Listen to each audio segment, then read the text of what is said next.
I found this juicery, by the way. One of the women knew of it actually, and they use this like reverse osmosis process, which is supposed to be like it filters out. Osmosis is like filtering out all like the crap and stuff, and then reverse osmosis just gets rid of even more crap. So what you're getting is pure water, right? Yeah. It is the best fucking water I have ever had in my life, and she makes her juices, and I mean, like I don't know what to do. I'm like, it's $7 a bottle. I don't think I can keep up this. How sustainable is this habit of reverse osmosis? Like liter of juice is like $17. It's so fucking good. It might be worth it, but it might be worth it. Do not cut it off just because of cost. The benefit may outweigh. I'm not going to. I'm not. I know. I'm going to go back every week.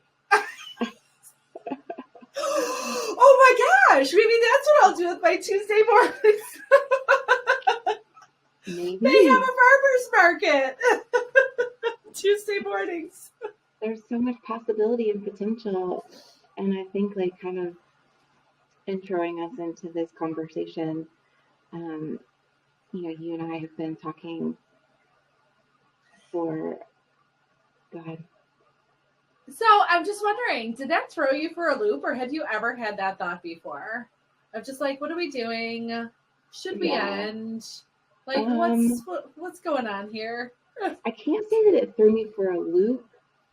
So we'll back up just a sec. Leanne and I are recording this not as a like, hey, welcome to Stick Crooked, Talk Straight. We're a show for you and we're for whatever. But more of wanting to capture and chronicle this potential next phase of our journey.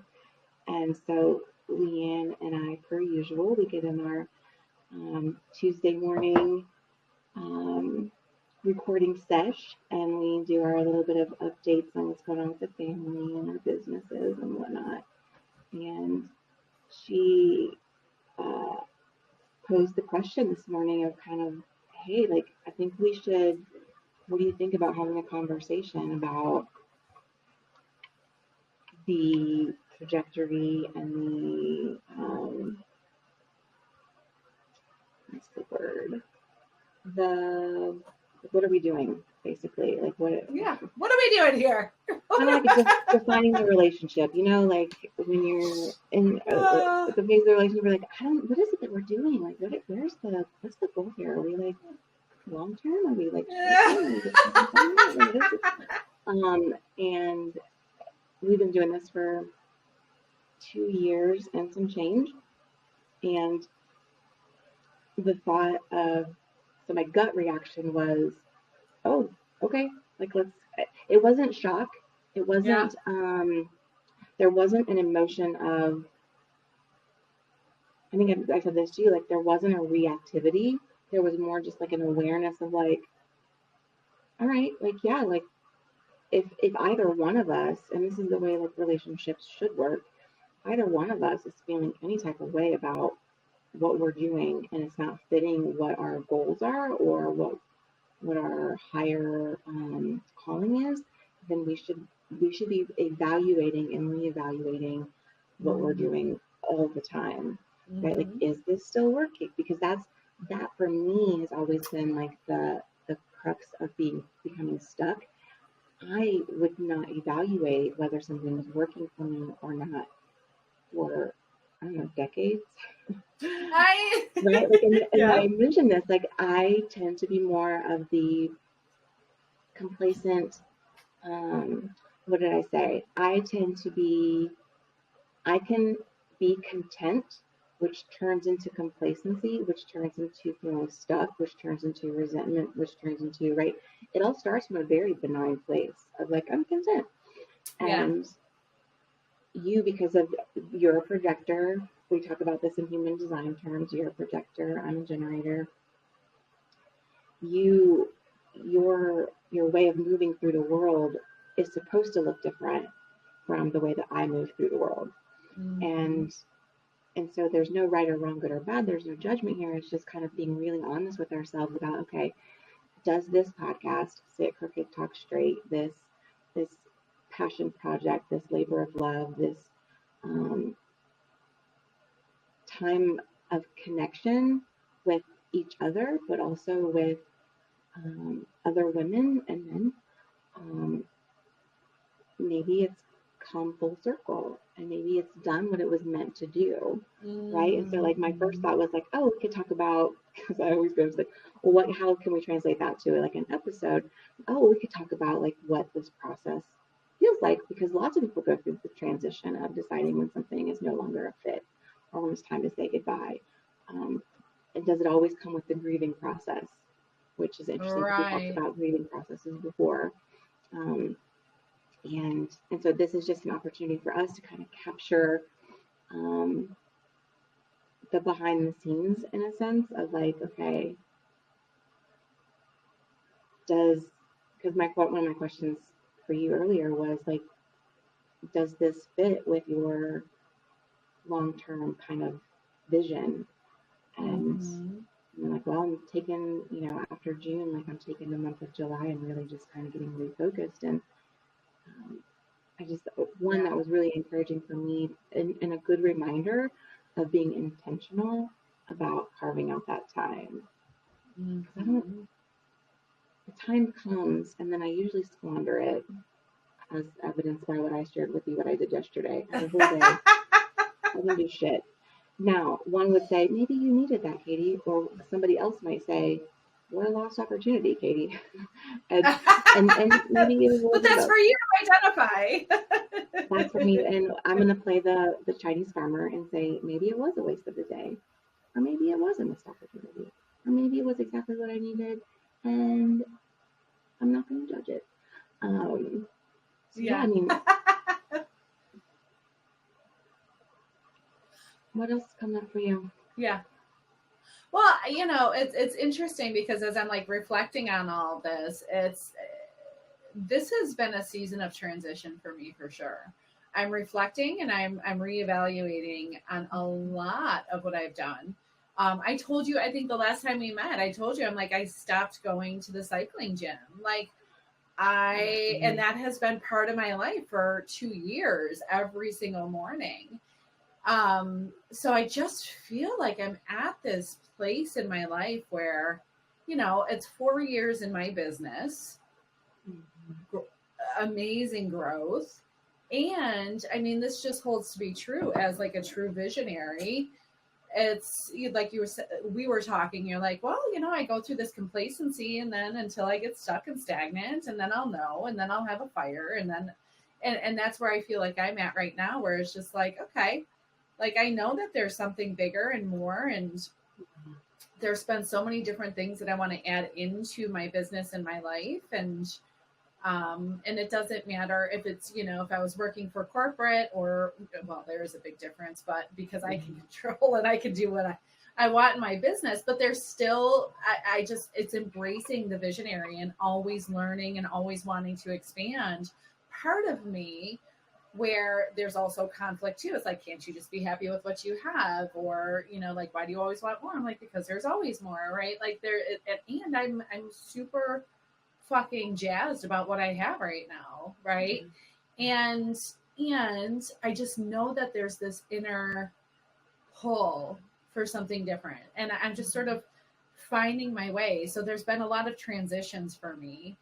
And I often sit on this, like this thought has come up before for me of just like, what are we doing? And I don't know if you pick up on it, but I usually circle back and say like, okay, what are we doing? How can we market differently? Well, like, this is the next thing. Like we got to, right, be strategic about this.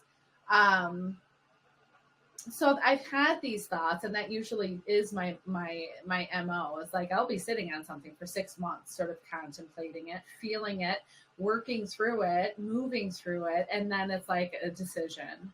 And the decision today was just to talk to you, right? There was no like final decision. It was like, I don't know, but my decision is to talk to you instead of just like, moving through this on my own where I feel lonely and I feel isolated and I feel disconnected, which is something that I've said, like I'm also feeling too, which I know is like part of my process of up leveling too. Like I know that there's something more that I'm stepping into, not quite sure what it is. But even just in like going back to like my gym, or going back to like my morning routine, like it takes me a little bit to get my footing. So it's like this weird fucking place, like where it's just like a lot of uncertainty. I feel like it's mud, like when the lotus is like trying to move up through the mud and it's just like, I don't fucking know. I can't see anything. I just know I just keep on pushing through this. Just like, keep going, just keep swimming, right? Yeah. And it's like, and just keep on checking in with myself and keep on doing the things and keep on trusting myself and keep on, right? And yeah, I just am so much like inner, I don't know if it's conflict awareness, like there's just something, and I don't even know if I'm making sense, but I just feel like this has been a huge, like this is my season of transition. It is like from the spring into the summer, and I'm honoring it in a very different way, right? Which I'm really proud of myself for. I'm really excited for. Because before I'd be like, I'm just fucking depressed. I'm laying on the couch. I don't know what to do. Where I'm like, okay, I'm aware. All right, what do we need to do? I'm just going to gently move through this. Thank fucking God for therapy. You mentioned having therapy yesterday. I had therapy yesterday also. And like, y'all, for a moment, like, let's just talk. And I'm not going to like flip back into like, we're back on there. Like literally just between you and me, what the fuck are people doing when they don't have therapy?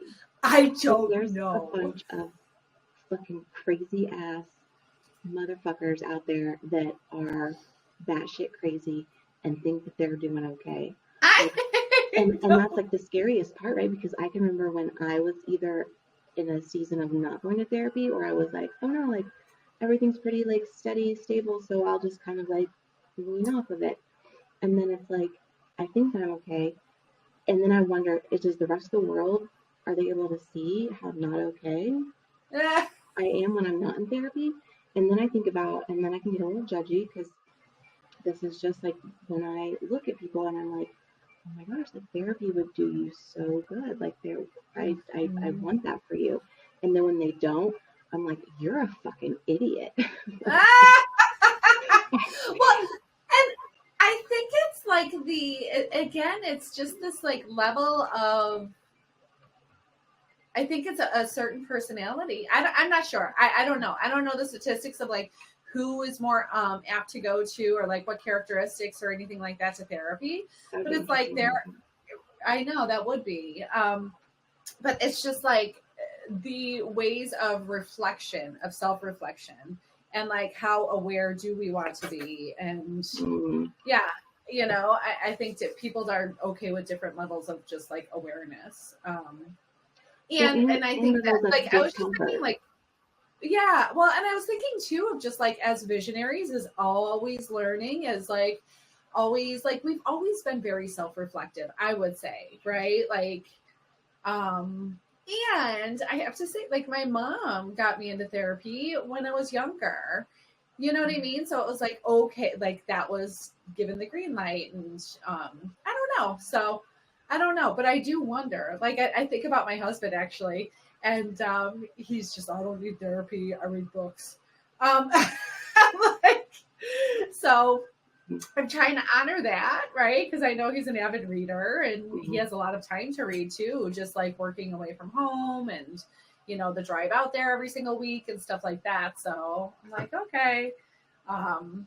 It's interesting. But yeah, I don't know what people do. I don't know. All I know is that I'm fucking grateful. I am grateful for each and every therapist and mentor that I have ever had. God bless. I mean, yeah, I guess it doesn't serve me too much to be thinking about all the people who are refusing to step into a different level of joy or happiness. And I'm sure people at times have looked at me and been like, wow, like she's just really committed to being stuck. Like she's just really committed. to like the story that she's told herself about whatever it is the belief is, you know. And so it's like, but yeah, I think like being reflective about, introspective and reflective about this phase, you know, and just being really honest, like we've not been financially, this is not a financially sound endeavor, right? Mm-hmm. Like if you just look at like purely money, we pay every single month for someone to edit and upload and like fine tune our content.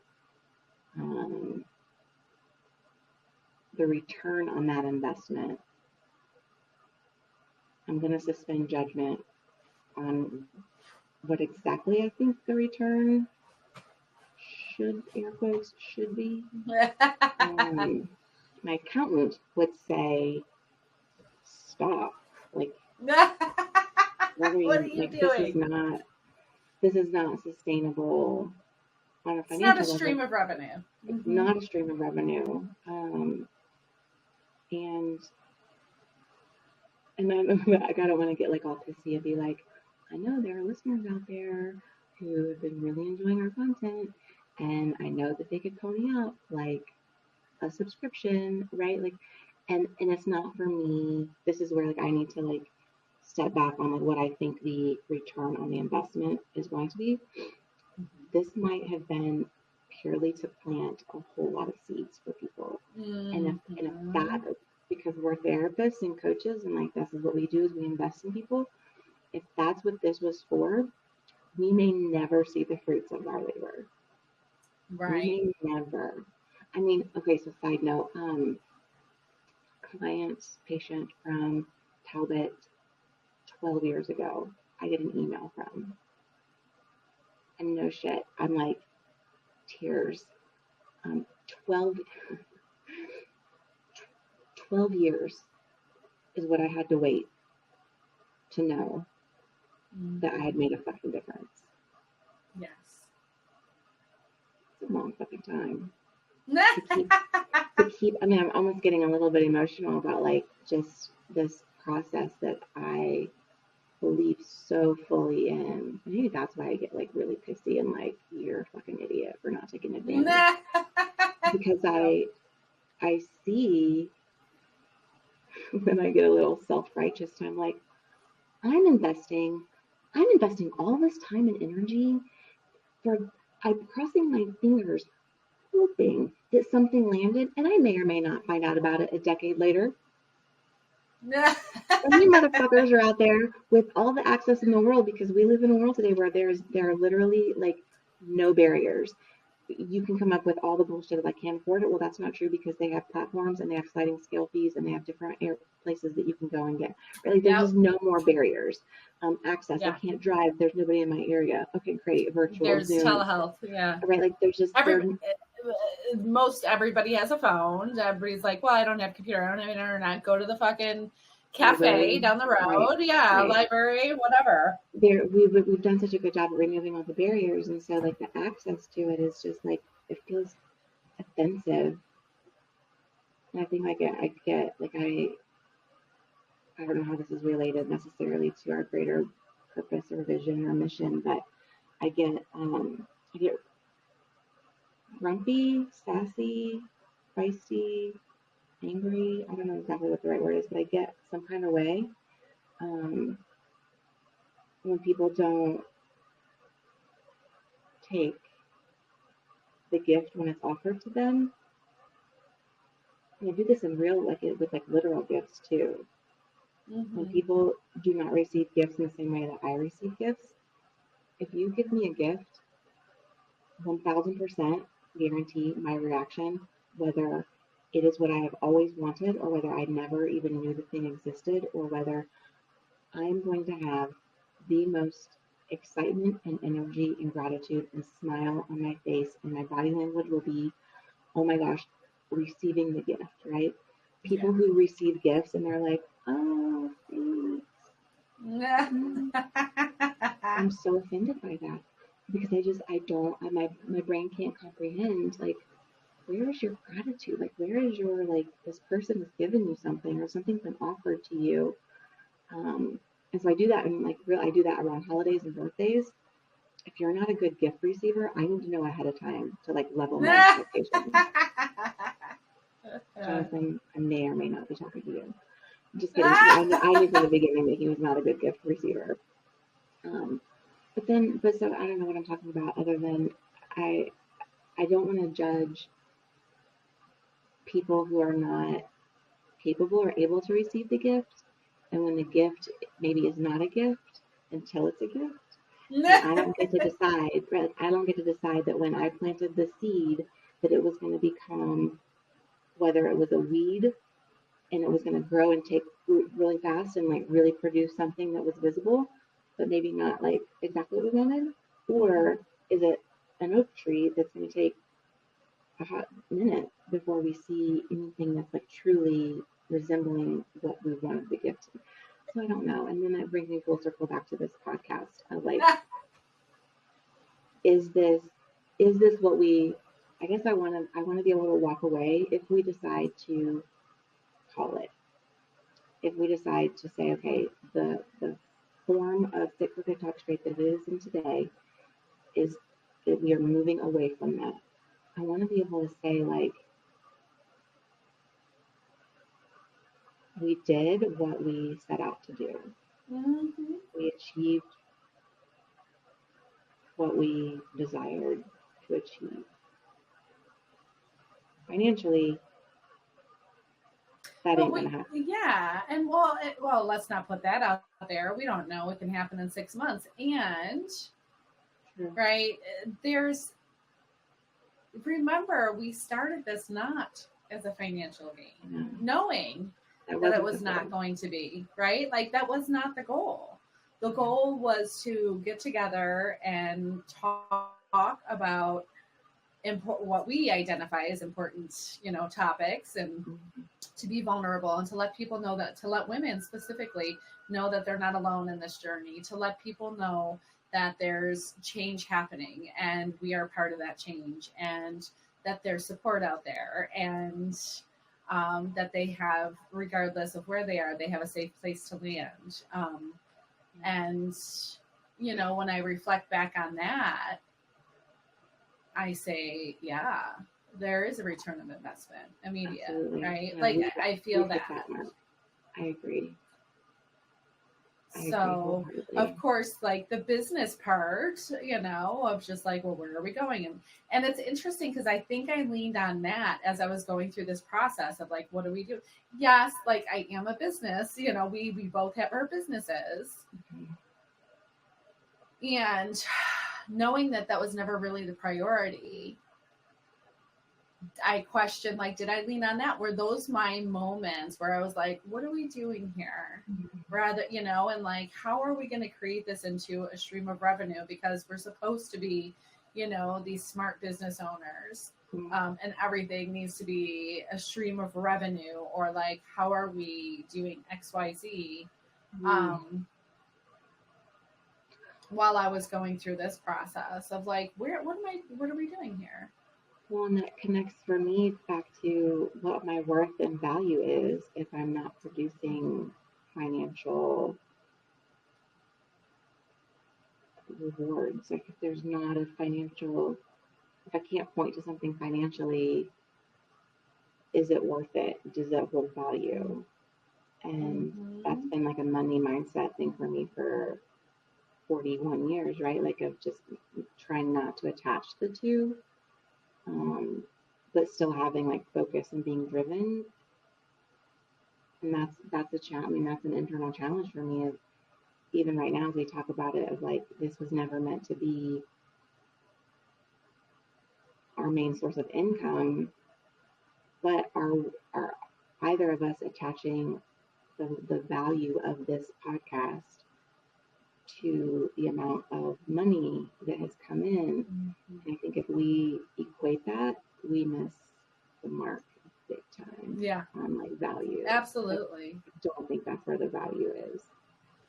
And we've had the gift. I mean, we've had the gift of being able to put resources into something that we were not getting a return financially on, right? Like we've given, and I don't even want to go look at the numbers, but like maybe we should at the very end just to be like, what an investment we made and how proud of ourselves we should be that we gave so freely and in so many ways very generously of our time, and that money every month that goes to our VA, and that goes to the platforms, and it goes to, right, like, wow, like what a act of love. That makes me feel really proud. Yeah.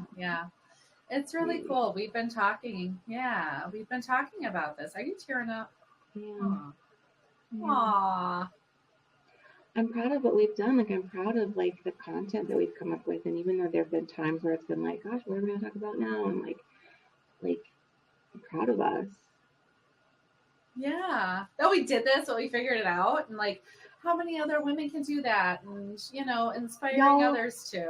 If Leanne and I can fucking figure this shit out, granted we had help from our husbands with like setting up technology and whatever, but that just means that we knew when to ask for help and how to ask for help and how to receive help. Right, and with our VA too. Exactly. With our VA, I was like, Sarah, how does this? Oh, I don't what?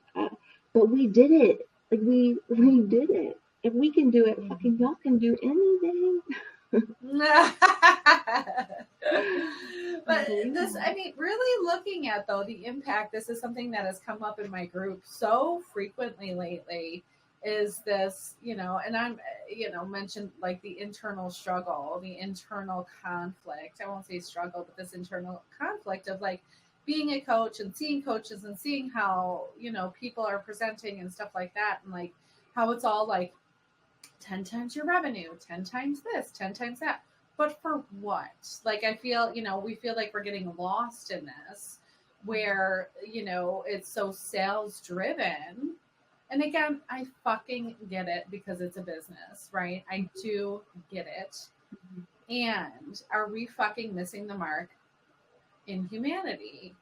Where, and this is something that I actually wrote down as we were sort of chatting through one of my groups who are all coaches, of maybe we move away from the sales driven, right? Because I do, like, I have a selling from service, and then like, this is what I'm talking about, is like, it's like we are serving at a bigger level. Like all the women I work with have big missions, big visions, not to just make money, but to give, to have an impact in the community, to, just such big souls.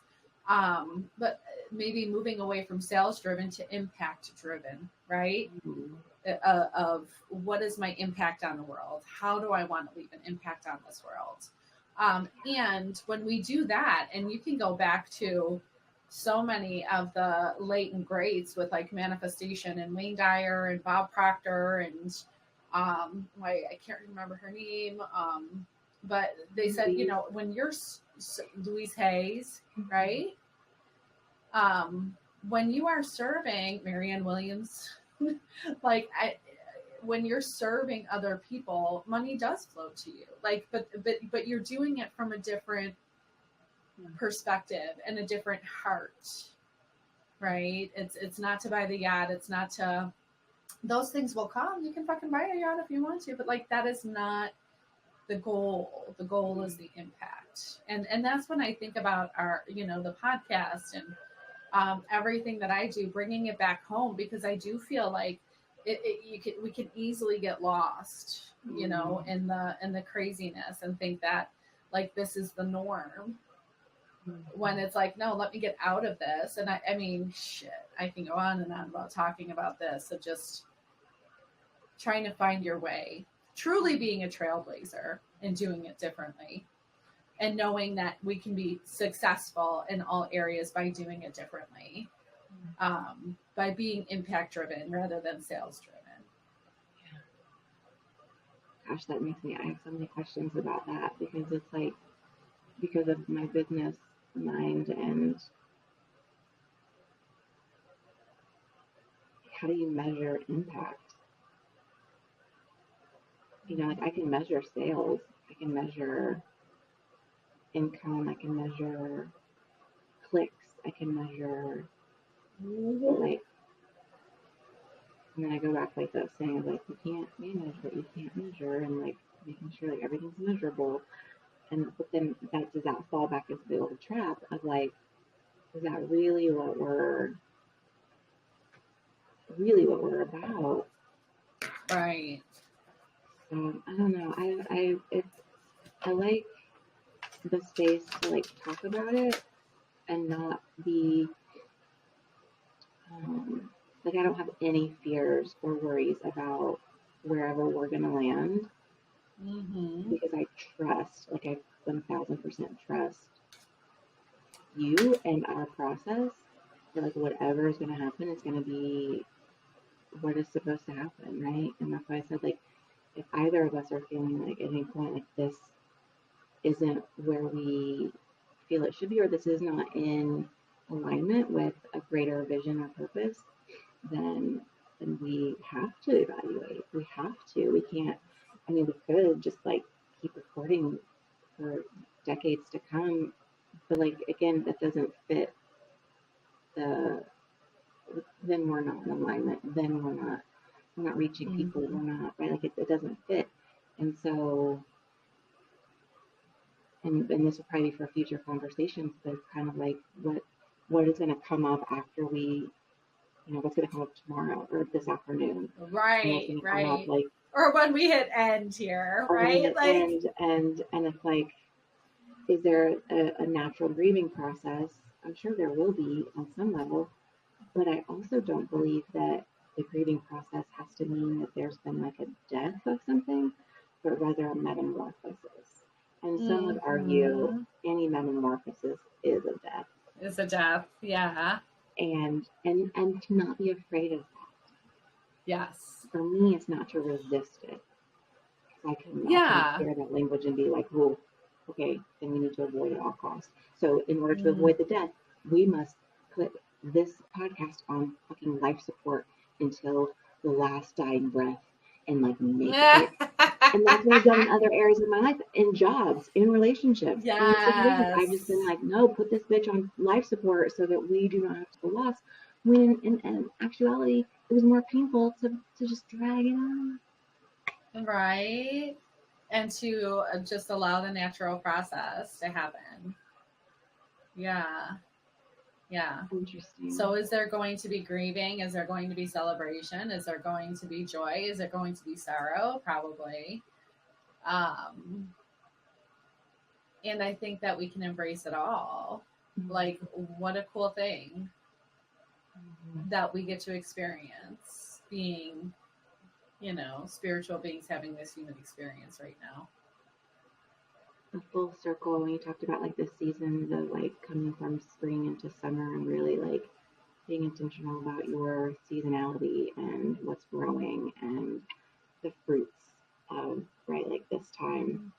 I think about like come fall, and this might be our fall, where the leaves start to come off the trees and the landscape starts to look a little different. And if we stick with that analogy, it's like the tree isn't dying. The tree is still whatever we identify or we label as the tree, whether that's our relationship, our connection, our impact. It just is not, that's not dying, but there are parts of the tree that will look nothing like what it does in the summertime as what it does in the wintertime. Right. And that's the natural order. It would be unnatural to fight it and keep the leaves on in the middle of December. Right. Well, and it's so, I love like looking at the cycles of our, like we are cyclical in our nature and within our elements. And the energy that we hold during the different seasons. So really honoring that and being aware. And I think I said this in the beginning of like, I'm doing it differently this time. I can't remember if we were recording yet or if it was just us talking. You know, I know that I've been in this place before, right? I know that I've been in this place where there was a shedding and there is this transformation happening, and I can't really see exactly, but I'm having these little pieces drop in. Where now it's just like in a different place of acceptance, whereas like, and you even said this of like the resistance before of just like, no, I got to hold it together. I got to make this happen. That's how we moved through, you know, climbing the corporate ladder, making shit happen, making sure everything worked. And we were miserable. You know, well, I'll speak for I'll speak for both of us. We were miserable. We were both fucking miserable. We were not honoring, right? We thought that we were doing everything right, and we weren't listening to ourselves. And now having this opportunity to listen to ourselves and to honor the seasons and to honor what we're going through, and then the platform to even talk about it, right? And how important it is to move through this process with anybody, doing anything. I had a year ahead spread where my friend Christy, her name was Christy McNabb, she legally changed her name to Christy Wild. And she is like, we should have her on at some point if we keep this up. Anyway, she did a year ahead spread, picked cards, animals for every month, and June is the month of Cobra. And when you just said like shedding the skin, I was like immediately struck with like, okay, June being kind of like this assessment and like this, like what does Cobra represent? Like what do snakes represent? And then snakes shed their skin, and there's this really, I need to do some more reading on it. And I have the recording that she gave me at the beginning of the year, and I go back and I listen to it each month to like remind myself and to recall like what she said, her words of wisdom. And yeah, like. So I'm laughing because at my retreat that we just had, there was a snake in the fucking house. That wasn't there. I was walking towards the kitchen through the butler, the like servant butler, whatever. And there was a snake right there. I stopped dead in my tracks and I screamed.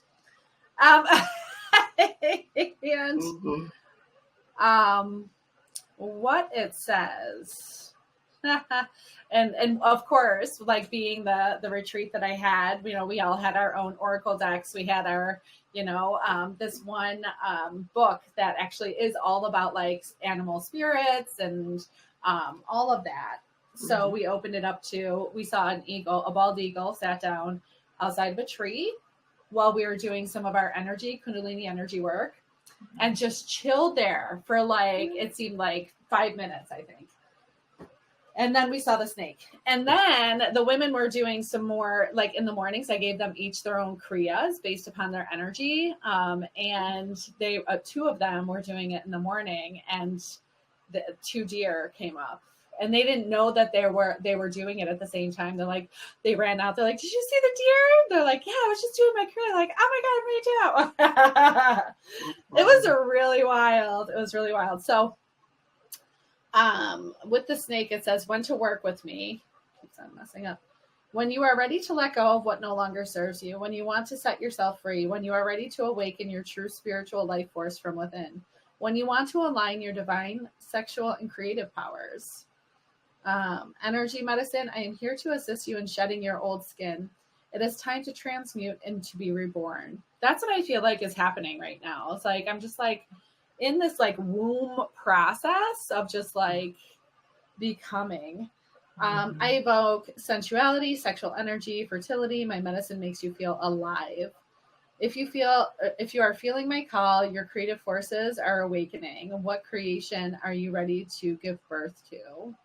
Call upon me to assist in raising your Kundalini energy, which totally makes sense because it's the snake coil of the Kundalini energy.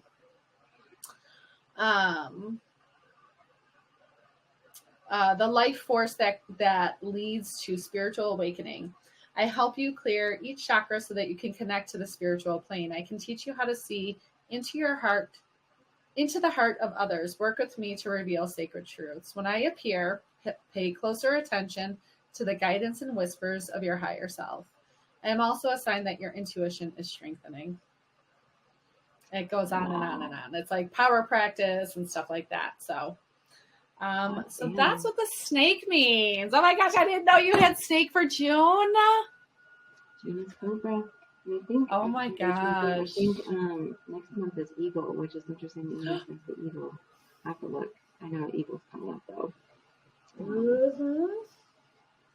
Yeah, so I guess we'll keep the conversation going and just know, like, just me and you wise, like whatever your heart is leading you to do, I implore you to honor that, and I know that you will, and I will do the same.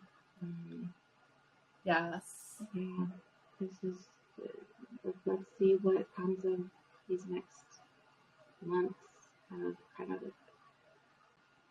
being in the womb, the gestational period, and we'll see what comes. Yes, I love that. What a process. Well, everyone stay tuned, including us. I'm hitting stop. Me too.